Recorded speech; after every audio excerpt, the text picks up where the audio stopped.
এটা রাসূল যে শেষ নবী এটা স্বাভাবিক কোনো বিষয় না, এটা খুবই গুরুত্বপূর্ণ সেন্সিটিভ ইস্যু। এখানে যদি কারো সন্দেহ থাকে এবং এটাকে যদি কেউ অবিশ্বাস করে, সঙ্গে সঙ্গে তার ঈমান চলে গেছে। কাদিয়ানীরা তারা মুসলমান না, তাদের ভিন্ন একটা ধর্ম। আমাদের কথা যে ভাই তোমাদের ভিন্ন ধর্ম, হিন্দু ধর্ম থাকতেছে, আমাদের কোনো সমস্যা আছে? নাই। খ্রিস্টান, তাদের খ্রিস্টান পরিচয় থাকতেছে, কোনো সমস্যা আছে আমাদের? নাই। আমরা তাদের সাথে ওইভাবে আচরণ করি। কাদিয়ানীদের উদ্দেশ্যে আমাদের বার্তা এটাই যে তোমরা একটা ভিন্ন ধর্ম ওই হিসাবে থাকো, নিজেকে মুসলমান দাবি করবা আবার রাসূলকে শেষ নবী মানবা না, এই তামাশা করার যুগ এখন আর নাই। বুঝে আসছে? কাদিয়ানীরা কাফের।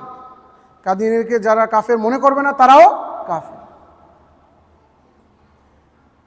এখানে অনেক বুদ্ধিজীবী আছে বাংলাদেশে, ওরা ওদেরকে খুব শেল্টার দেয়।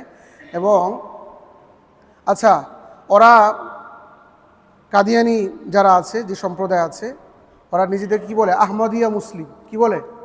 আহমদিয়া মুসলিম। মুসলিম এই যে নামটা ব্যবহার করলো, এটা কি তাদের অধিকার আছে, রাইট আছে? এটা মুসলিম পরিচয় দিলে তোমার ইসলামের যে বিশ্বাসগুলো আছে এগুলো ধারণ করতে হবে না? তুমি রাসূলকে শেষ নবী মানো না, আবার নিজেকে মুসলিম দাবি করো, এটা একটা অন্যায় না? ওরা যেখানে ইবাদত করে ওইটাকে মসজিদ বলা যাবে? মসজিদ কি কাদিয়ানীদের উপাসনালয় না মুসলমানদের? তাহলে আমাদের নাম ওরা ব্যবহার করতেছে, ইসলামের নাম ব্যবহার করতেছে, আবার নিজেকে আবার বিশ্বাস করতেছে কি রাসূলকে শেষ নবী মানছে না। তাহলে এটা একটা প্রতারণা না?